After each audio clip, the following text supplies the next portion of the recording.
listening to Answers for the Family with Alan Cardoza and Matt Polachek, only on LA Talk Radio. Greetings to all of you listening around the world, and a warm welcome as we bring you another edition of the Answers for the Family radio show. I'm your host, Alan Cardoza, and if you're a regular listener, thank you for joining us once again. And if this is your first time, please make yourself at home as we bring you Answers for the Family. Now, each week, this show will address issues such as locating a runaway teen, family crisis intervention, building self-esteem, dealing with addictions, and so much more. Now, having over 30 years' experience working with families in crisis, I've been fortunate to meet and work with some of the top professionals in many of the helping fields and skilled authors who are all working to make this world a better place for all of us. Now, I was recently told that I don't ask for what I want or share how others can help. Well, here goes. You can all do me a huge favor. Please forward at least one of our shows to your social media group or to someone you know can benefit from a particular show. Now, while my co-host, Dr. Matt Polachek, takes time away from the show, we're bringing in some wonderful guest hosts who, like Matt, are making a positive difference in the lives of others. Now, our guest host today is Cindy D. Ferdinand. She is a experienced nutritionist, health and wellness educator, and a professional life coach for C-suite executives, businesses, startups, and individuals. Cindy worked in the food and nutraceutical industry for more than 30 years and is a pioneer of developing nutritional programs. Now, in her role as clinical nutritionist and professional coach for Wisdom Foods, she has implemented an array of disciplines and methodology to analyze her clients' dietary habits, motivation, and drive to change. As you will learn when you check out her show, she is passionate about educating America on establishing and enjoying a healthy lifestyle.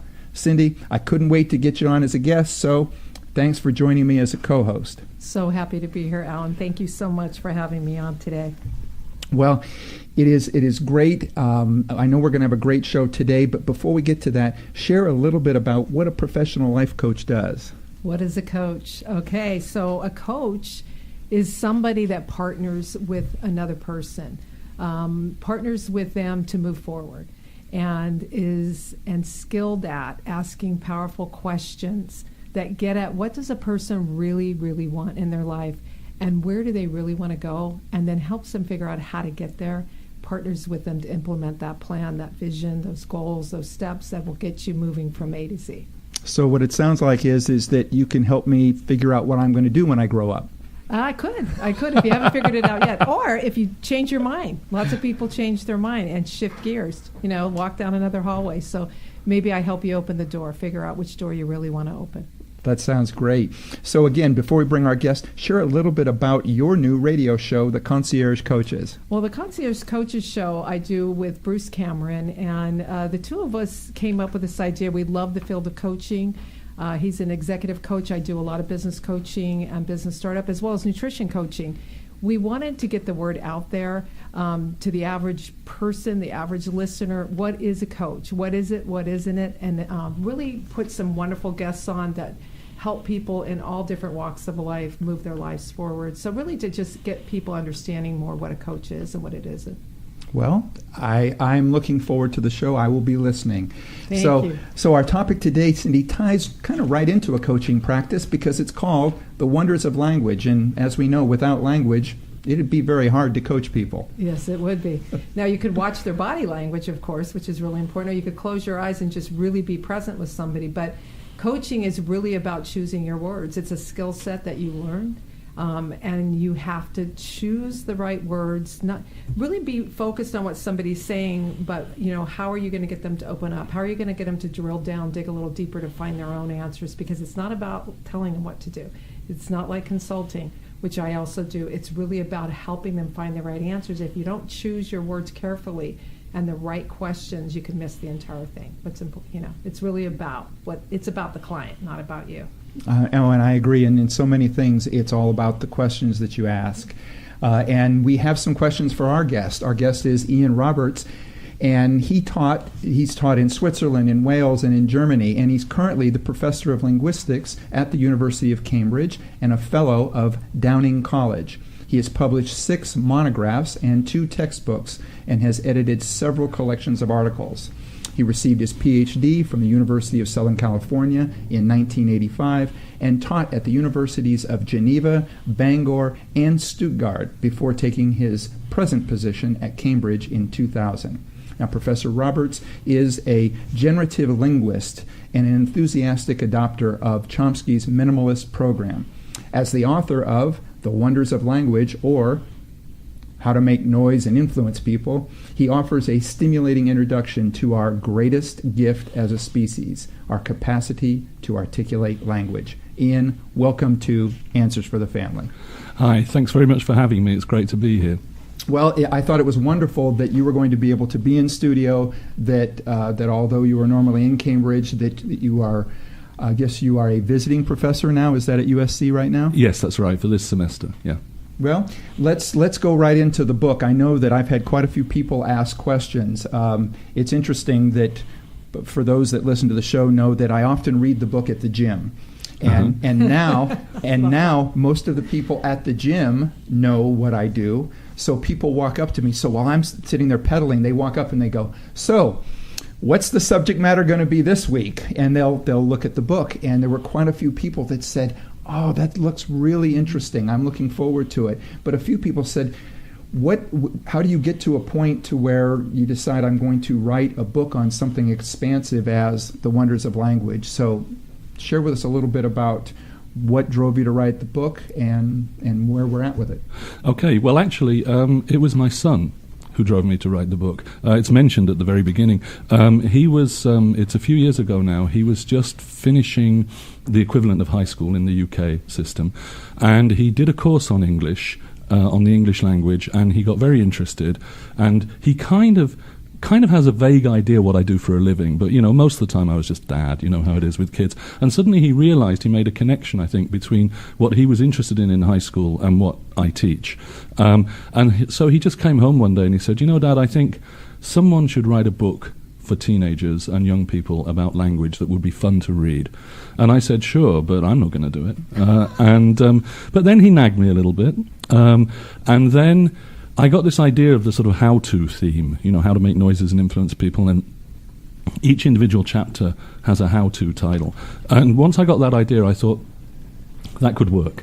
And I ran it by him, because, he's the guy who gives me the clearance. And he said, sure, that sounds great. And so I went ahead and did it. How did you come up with the title? I was just curious.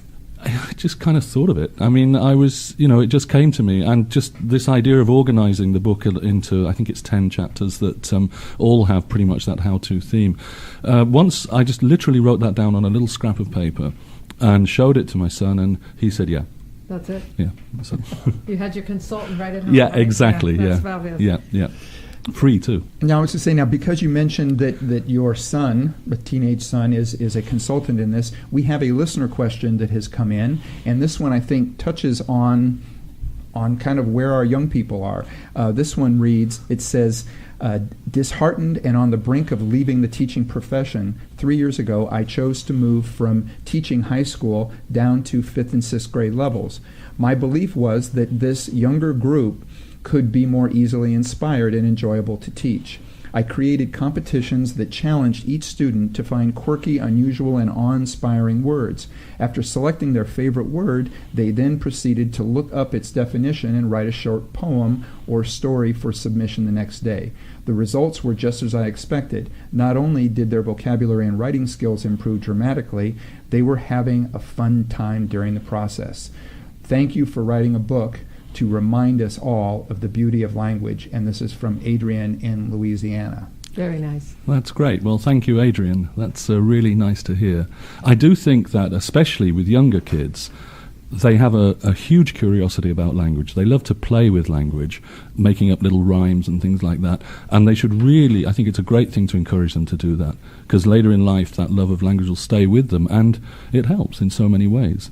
So. Now, what are your thoughts of what this sort of infers, which is that by the time they've gotten to high school, we can't have as great an influence, that maybe they've already gotten into some bad habits?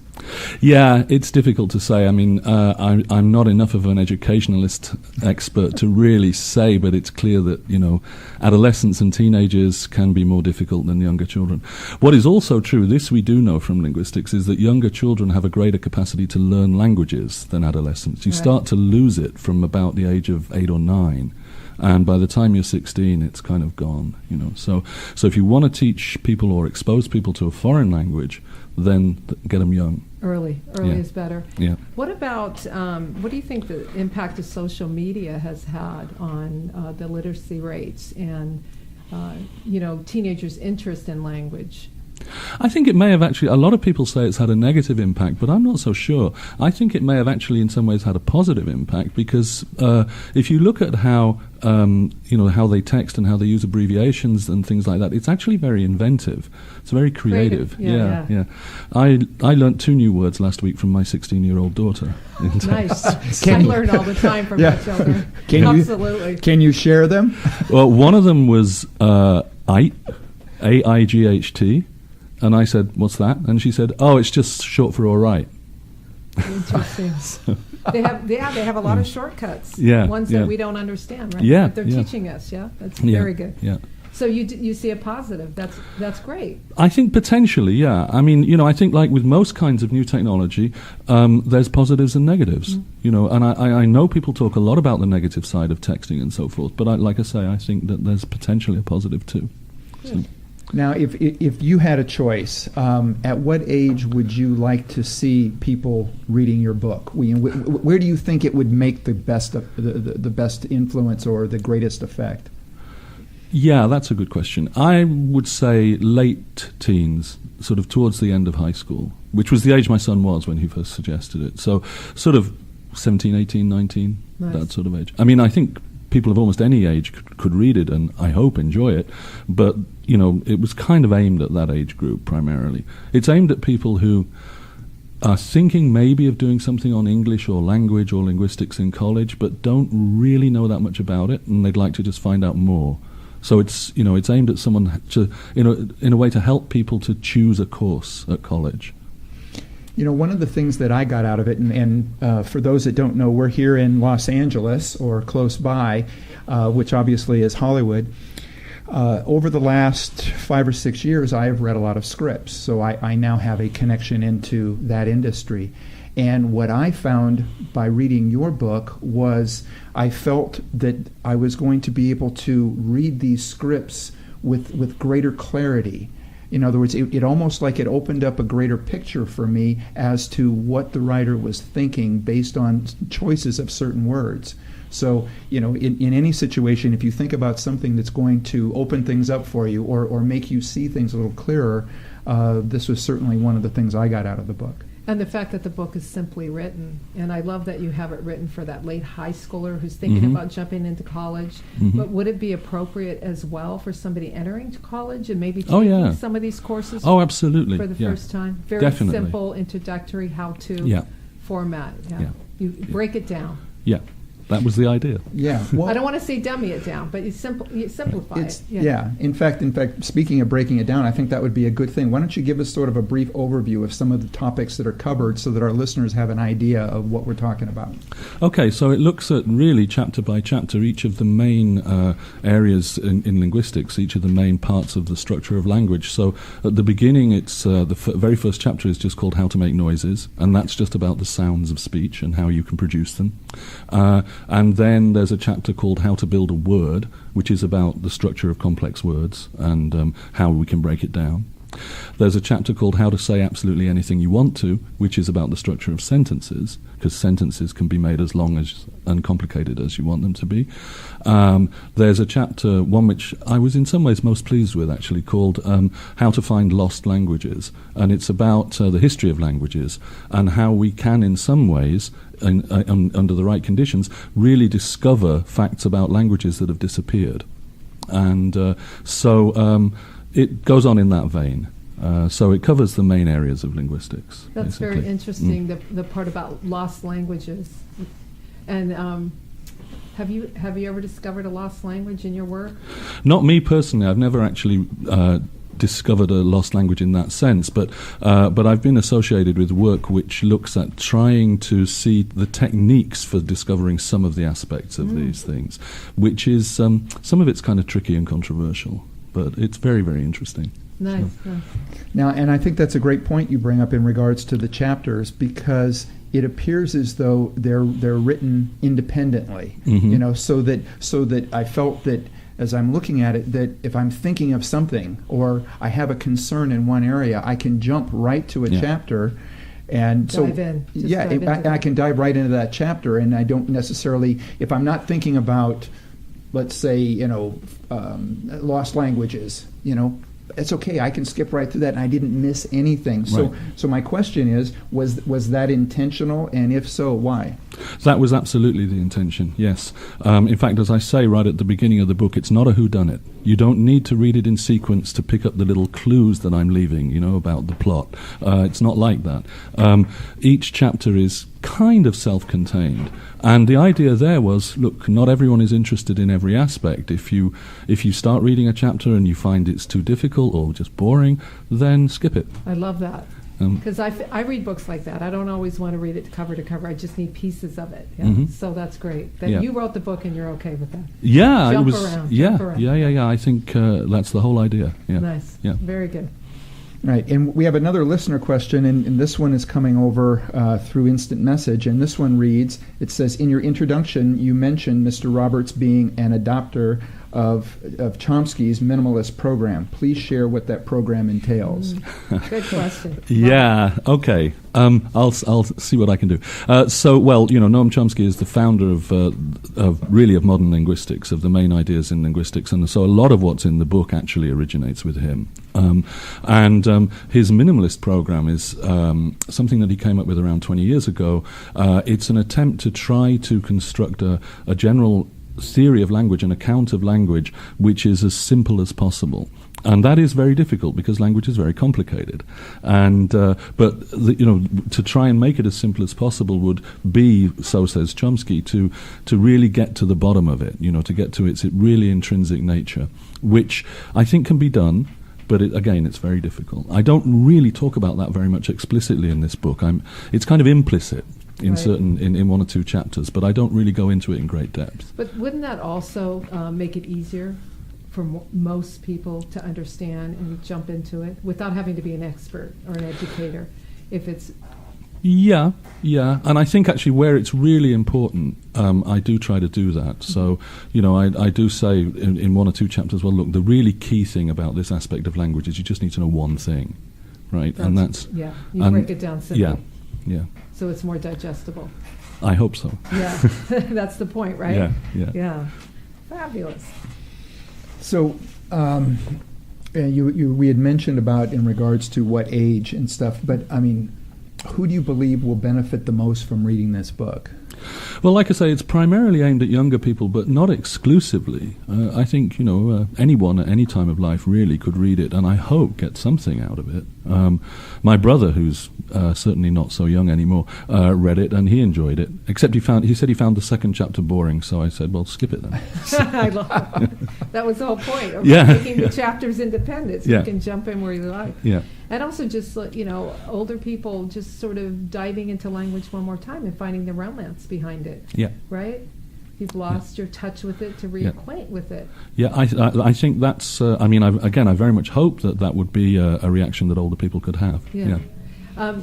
Wanted to ask you a personal question. What drew you to language initially, drove you to the study of language? I don't really know, actually. It's just that when I was in high school, first of all, I was a very bad student. I was very lazy, but the one thing I liked was languages. Like I did French and German, and the usual languages that you do in the UK, anyhow.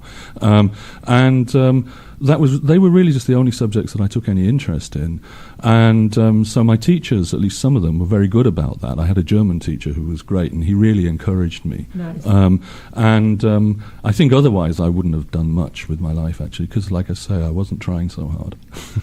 Now, you brought up the fact of going to school in the UK. Now, one of the things that I'm aware of, and many people may not be, is that it is natural for you to learn multiple languages there. Something that is not something that happens here in the United States. That's so true. How do you think your book is approached, or is it approached differently from someone in the United States, let's say, who has only learned one language, versus people in Europe who in many cases speak 2, 3, 4 languages, and it's very common for them? Well, the book is aimed primarily at speakers of English from whatever part of the English-speaking world. In fact, I talk a little bit in a couple of places about what makes British and American English different. I don't assume any knowledge of any other languages, but I mention them here and there, languages that I know, like Italian or French, but you don't really need to know a lot about them. If you do, obviously it's that much easier, but you don't really need to. Again, what I'd like to think is that someone who's monolingually English might have their interest in languages piqued again and may go back and take a course in French or something. So would you mind telling us what the difference between American English and British English is? Well, there's a lot of them. But, I mean, obviously there's words, individual words like, sidewalk in the US, and we say pavement in the UK, for example. And in pronunciation, there are differences which everyone is aware of, right, because we can recognize each other's accents.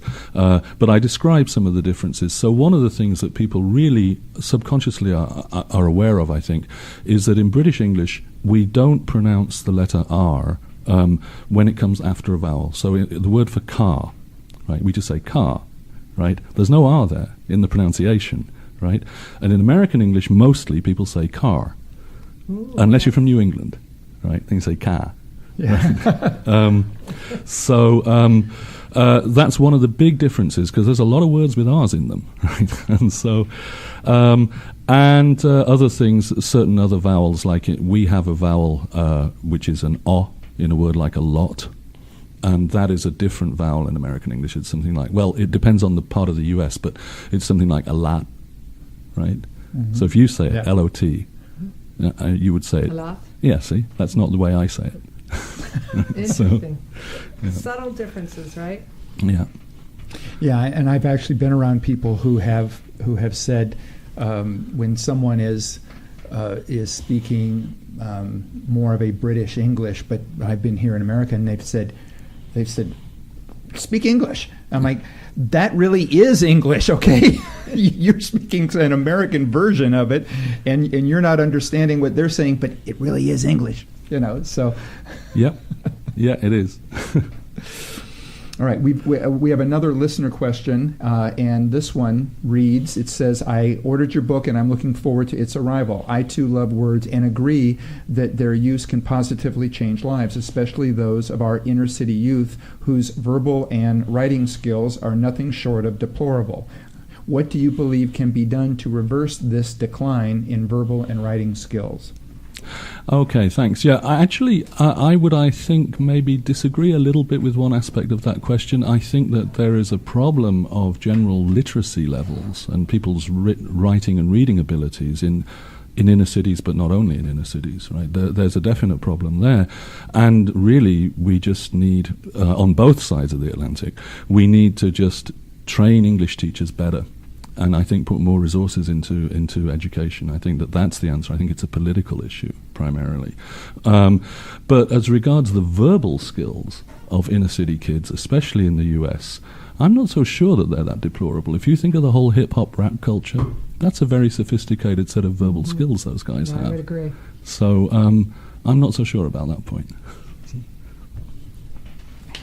Okay. What language through your studies have you enjoyed the most learning? If you had to pick one that you dove into deeper. I guess I would have to say Italian, because, and this is for reasons that are not at all intellectual, really, it's because my wife is Italian. So that's very personal. Yeah. I was going to say it's a very romantic language, and my husband is Italian as well, so very, very romantic language. Yeah. So what about the language really? Well, it just has very good associations for me, because Italy's a beautiful place. We go on vacation there every year, and we really enjoy it. And my in-laws don't speak English, My wife does, but my mother-in-law certainly doesn't. And so, I have to practice my Italian when I'm there, and that's nice. So you didn't actually study Italian? I studied it for 1 year, actually, which gave me the basics. And then I just met some Italians. I love that. Great way to learn the language, right? Yeah. That's fabulous. That's a language that I've taken a little stab at myself. Mm-hmm. Probably not nearly as well as you have, being a language expert. Mm-hmm. So anything else about language itself and the study of it that has enriched your personal life, that you connect to personally? Well, I think, and this really comes back to the main point of the book, in a way. I personally really believe that by understanding language and studying language, or any language, English or Italian or what have you, you can really learn something about human nature and about yourself.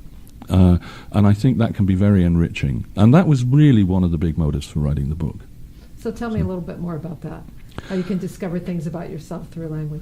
Well, I think, it's language primarily that makes us different to all the other animals and creatures on the planet, because they don't really have language, or at least they don't have it in the same way that we do, anything like as sophisticated as human language.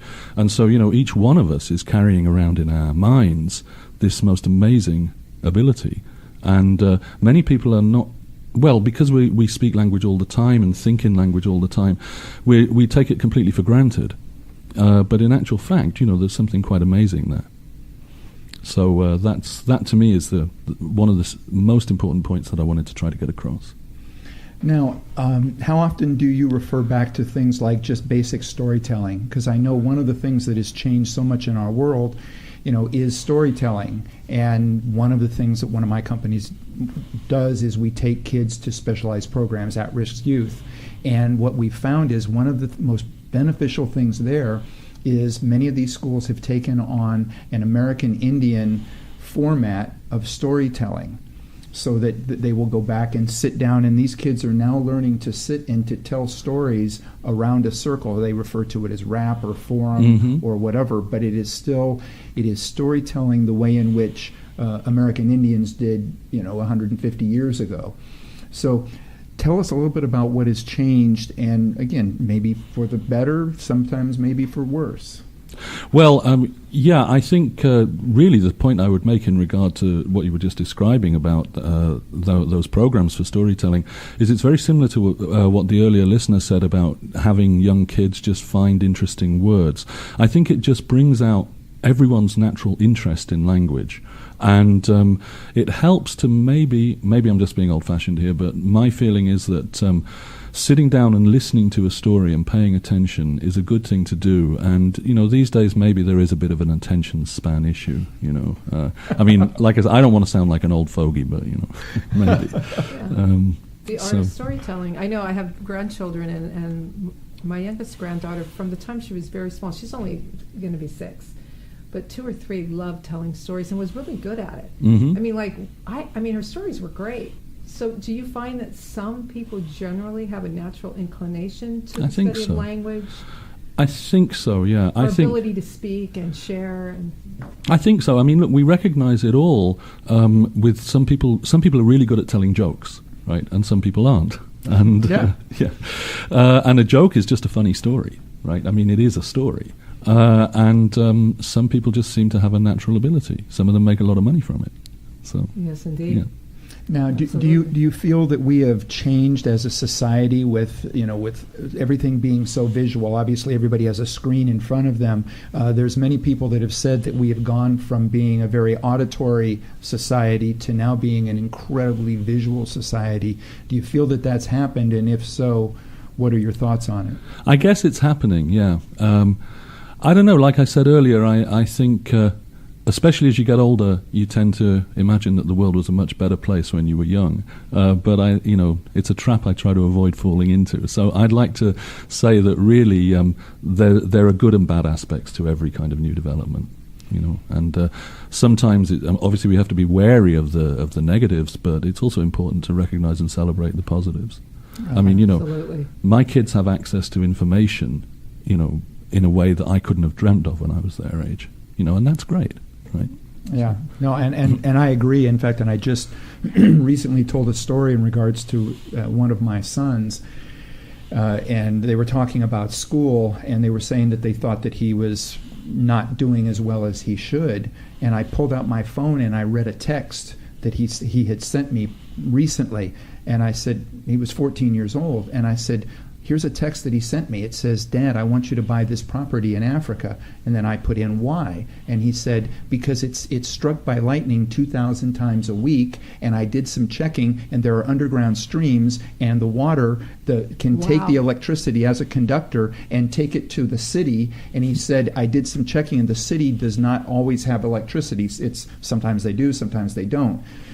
And so I'm sharing this with the school personnel, and I said, I don't think the problem is that he's not doing well in school. I think the problem is that he's not being motivated. I said, because he certainly isn't deficient, because at that age, all I was thinking about was like girls and food and motorcycles. Totally he researched it thoroughly. Yeah, and I said, so to add to what you're saying, the abilities that are out there, the opportunities that are out there to research information and to do something, and to have somebody at 14 years old, and he says, Dad, it's great because we get to do what you like to do. You'll be able to help people, and he says, and we'll be able to make money, Right. So yes, I agree. There's some incredibly positive things as well about having that screen in front of you. And by the way, the end of that story was I said on my text, and I went, wait a minute, aren't you in school right now? He's like, whoop. Whoops. So anyway, with that, we're going to take a break, but I want everybody to stay with us. We are talking about the wonders of a language. You're listening to Answers for the Family. Founded over 30 years ago to meet the needs of families in crisis, Westshield has continually focused on resolving issues that negatively impact families and businesses. Our signature therapeutic transportation service helps to ensure that adolescents in crisis are safely transported to specialized schools, programs, and treatment centers with unsurpassed experience and success. We are supported by our full-service licensed investigation agency that has legally, professionally, and compassionately located hundreds of runaways and teens. We are experienced and qualified to help, offering solutions which may include referrals to our international network of top professionals in the fields of educational consulting, psychology, psychiatry, and investigations. Simply put, Westshield Adolescent Services and Westshield Investigations are the best solutions when your family is facing a personal crisis. Call 1-800-899-8585, 24 hours a day, 7 days a week. That's 1-800-899-8585, or visit our website at westshield.com. Thank you. What's the way that we all can understand? Right.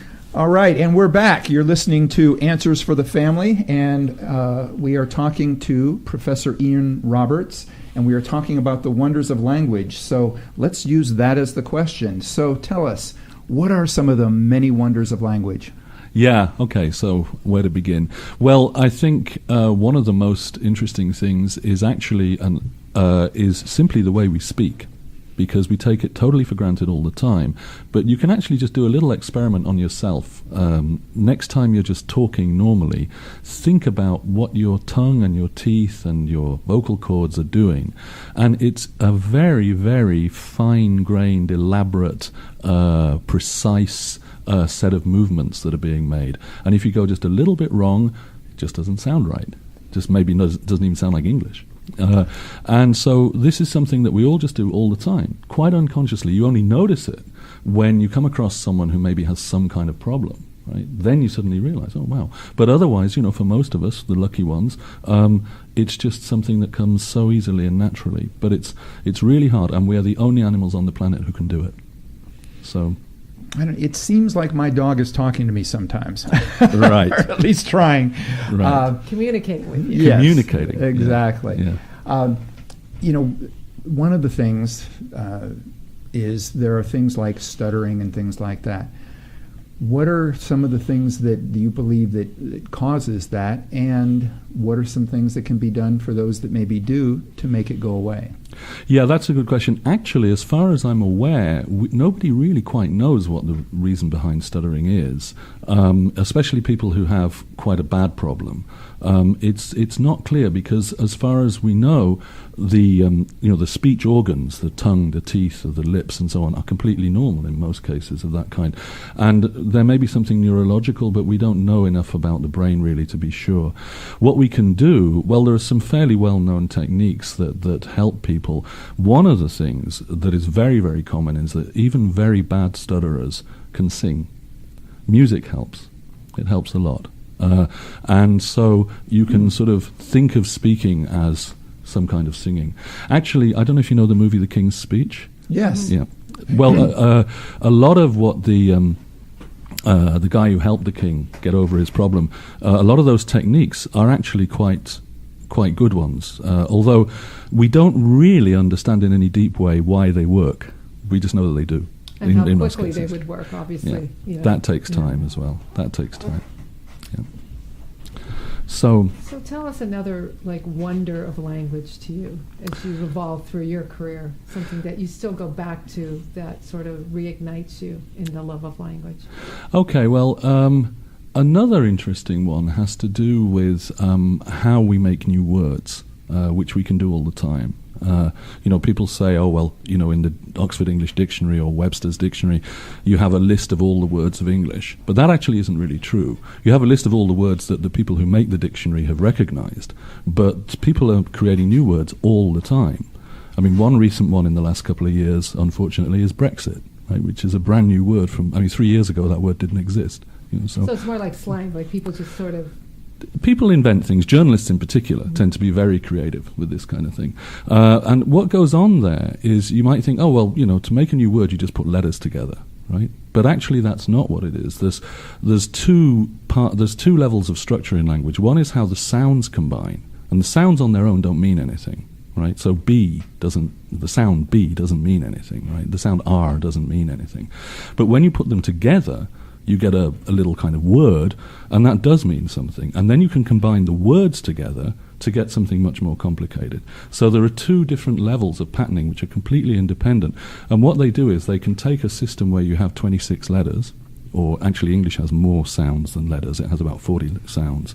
And you can combine and recombine those 40 sounds to get thousands and even millions of words and sentences. So that's a neat trick. Again, we're the only creatures on the planet who can do it. That's fabulous. Very interesting. The idea for the book came from your son, and it's geared to somebody sort of to break it down towards simplistic and a great read, and they can jump from chapter to chapter. Tell us a little bit about what you teach at this point in your career. Okay, well, at the moment, like I said, I'm a visiting professor at USC, so they're giving me a very easy time. So I'm just teaching one seminar, and that's on a new book that I'm writing, which is not aimed at a general public. It's a more sort of technical thing. But I've got some graduate students who are very interested, and so I'm enjoying that. Normally, when I'm in Cambridge, I have taught introductory courses to first-year college students, first-year undergraduates who are about, in the UK they tend to be a little younger than in the US, so they're about 18 or 19. And there I really enjoy doing that because that's when you get them interested. Right? Nice. I mean, that's... or it comes alive for them because they haven't really understood it. They're just talking and they're not really getting it underneath it. Yeah. Yeah. Now, are the majority of your students, are they journalists? Who would be the ideal student for you? Well, anyone who has an interest in language, basically. Our students, if you take a college degree in linguistics, there's a bunch of things you can go into afterwards. English teaching is an obvious one, especially teaching English abroad in non-English speaking countries. And journalism is another. There are some connections to computer science, so anything connected with sort of that area, computer science, informatics, again, there are possibilities. Linguists tend to do okay. We're surprisingly employable, actually. That's good to know for our listeners out there, absolutely. Yeah, and again, being here in Hollywood, I would think that it would be a great class for actors, for writers, for directors, people doing voiceovers. Yeah. Or voice training, something that I'm always interested to see is when you see an actor who you know, for example, the actor Kenneth Branagh, who's a British former Shakespearean actor, and he has a very British accent in his normal way of speaking. But he made a movie about a few years ago where he played an LA private detective, and I was just amazed at how good his American accent was. I certainly couldn't do it. But the people that train them know something about language, right? They have to. But also someone that talented obviously has a natural ability as well to pick things up. So, yeah, I had noticed that also with the actor Andrew Lincoln, who is the lead in The Walking Dead. And I had started watching that show when it started years ago. And it's set in the South. It's set in Georgia. And the character is a cop. And all of a sudden now there's a zombie apocalypse. But the thing is that I had watched the show, and then a couple of years later I saw an interview with him.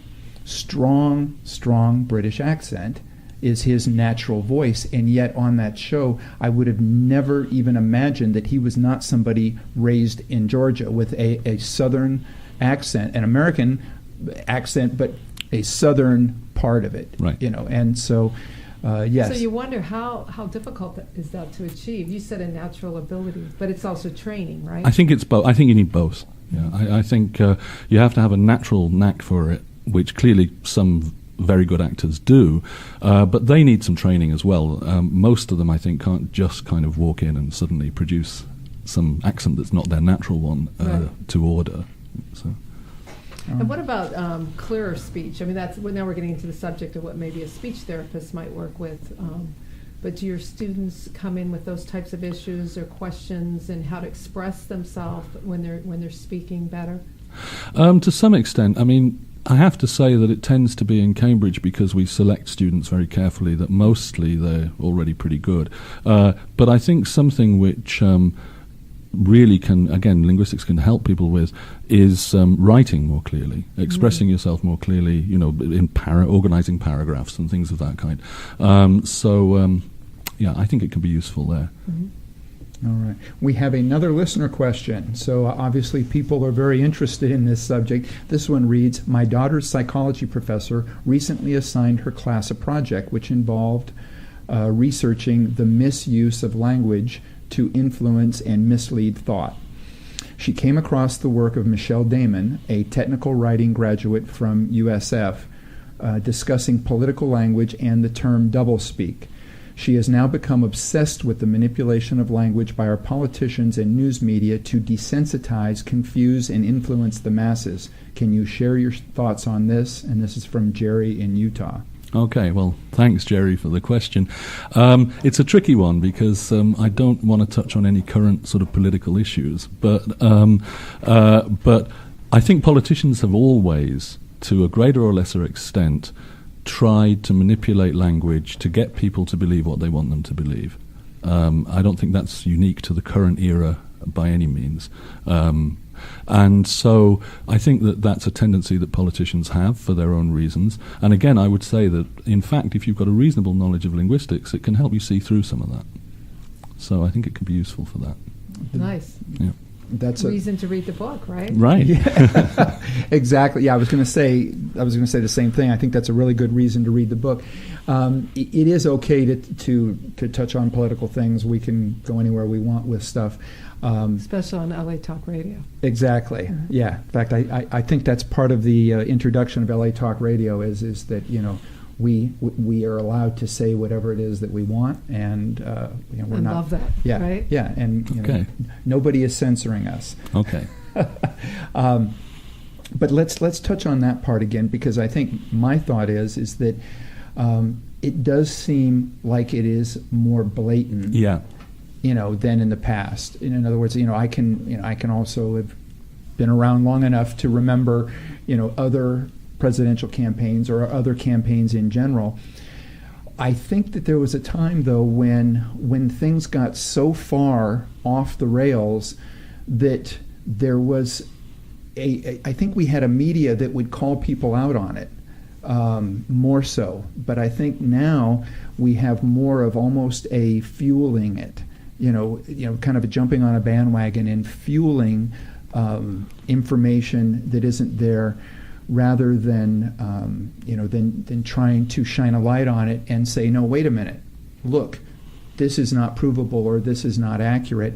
Or realistic. Right? Or realistic, yeah. And so I think we do have a greater problem with that. I think that may be true. I mean, I sort of, pulled my punches a little bit in my last answer. Yeah. I mean, I do think that it's more blatant nowadays. Yes. But that should make it easier to spot, right? Yeah. And I also think that the media is much more diffuse because of social media and so on. So, the really quality outlets such as, say, the New York Times or the Washington Post are still there, and I think they still have some integrity, but they have much less influence than they used to have. Whereas anybody on Facebook or Twitter can say what they like, and sometimes that's not so great. Yes. No, I agree, and I think that it can become a strategy of, if you flood the market with enough disinformation, that eventually somebody will pick it up and run with it, and it will somehow get a level of credibility. Right, whether it's real or not, and create some confusion. I'm curious about the literal impact of language. You know what I mean, versus what you intend for somebody to perceive. Like as we're talking around this, I'm wondering how you approach that. Oh, well, there's a whole chapter in the book on that, which is simply called How to Influence People. And it's about how we can say more than we mean, and how we pick that up from other people. Too much. Sometimes, yes. But the techniques for doing that are fairly... I think we, as linguists, understand them quite well. So again, I think this could be something very useful, actually, for people. I agree. So tell me a little bit about that, in terms of how to be more clear. Well, it's not. It's more a question of what you leave unsaid and allow other people to sort of make leaps on the basis of that. So a really simple example is imagine your husband says to you, "Oh, darling, I'm just going out for a drink, but I'm not leaving you." Right. So he explicitly says he's not leaving you. But what do you start to think? Why is he mentioning that? Right. He must be thinking about it. Right. Logically, it's just true. He's not leaving you. Right. But in terms of how you read into what he said and didn't say, you start to get maybe a bit worried. So, right. Why is he saying it? Yeah. Right. Why is he saying it? That's the whole question. And that is that turns into this sort of interesting game. He said it because he wants me to think, because I want him to think, and it just goes on like this. There are a few examples of that in that chapter of the book. So what I heard you say was it's more about what you don't say. Yeah. Mm-hmm. Yeah. It's what is left unsaid. Mm-hmm, mm-hmm. Yeah. Yeah. I see it as you're planting a seed and you're letting the other person's imagination run with it. Yeah. And in some cases, if you know them well enough, you know where they're going to run with it. Mm-hmm. So yes, that's right. Yeah. Yeah, that kind of ties into some of the investigative techniques that are used as well. I guess so. Yeah, I could see that. Yeah. Mm-hmm. Yeah. Well, and I just glanced up at the clock, and I can't believe we've run out of time. But what I do want to do is that where can listeners go for more information about you, about the book? Okay, well, the book's available on Amazon, so they can just go there and search for it. It's also available through the Cambridge University Press website, which is www.cambridge.org, and you can also Google for me. If you just Google Ian Roberts Cambridge, you should find me. So those are three ways. Yeah, in fact, and I was going to add to that too, because I know that just by Googling Professor Ian Roberts, a ton of stuff came up. Yes. So it was very easy to find lots of information in regards to you. I want to thank you so much for coming on. I really want to acknowledge you for really bringing out something that is wonderful. I mean, our language is wonderful. And sometimes forgotten. And That's so what forgotten. I feel like. Or taken for granted. I think it's something that we've taken for granted so much, and yet it's great. I think there's so many things that if you just kind of look back on things and go, wow, let's just really feel grateful that we have something so wonderful that has allowed us to grow so much, as a culture, as a people. And thank you for bringing it to our attention through a fabulous book and being here today. Well, thank you very much for having me. Very interesting to listen to. Thank you so much. Thank you. Thanks. All right. And for everybody out there, please be sure to put us on your calendar and tune in next Monday when we're joined by Maria Felipe, author of Live Your Happy, Get Out of Your Own Way and Find the Love Within.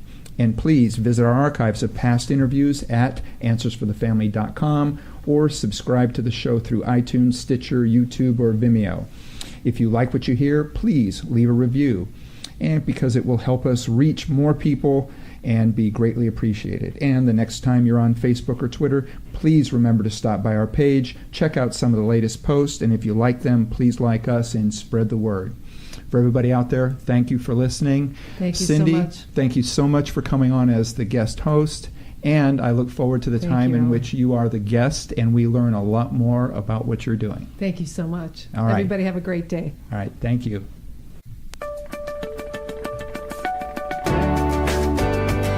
You're listening to Answers for the Family with Alan Cardoza and Matt Polachek, only on LA Talk Radio.